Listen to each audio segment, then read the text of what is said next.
మోడీ వచ్చిన తర్వాత చేసింది ఏంటంటే ఇదివరకు ఏదో ఒక వ్యాపారంలో ఉండేటటువంటి కార్పొరేట్ శక్తుల్ని బాగా ప్రోత్సహించి ఇతర రంగాల్లో కూడా వెళ్ళమన్నారు. దానికి అనుగుణంగా భూముల ప్రోత్సాహం నుంచి వివిధ రకాల అప్పుల ప్రోత్సాహం దాకా ఇచ్చుకొచ్చేటప్పటికి ఇప్పుడు Tata electric vehicles, semiconductor chips, aviation రంగంలో కూడా అడుగుపెట్టింది.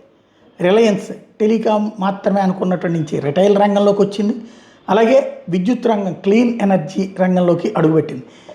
జేఎస్డబ్ల్యూ స్టీల్ కాస్త ఇప్పుడు సిమెంటు, పోర్టులు లీజులకి తీసుకుని వాటితో వ్యాపారాలు చేసే కార్యక్రమాలు కూడా చేస్తుంది. ఎల్ఎన్టీ ఒకప్పుడు కన్స్ట్రక్షన్ ఫీల్డ్లో ఉన్నటువంటిది ఇప్పుడు డిఫెన్స్ రంగము, ఇన్ఫ్రాస్ట్రక్చర్ రంగం, స్పేస్ టెక్నాలజీలో కూడా వెళ్తుంది.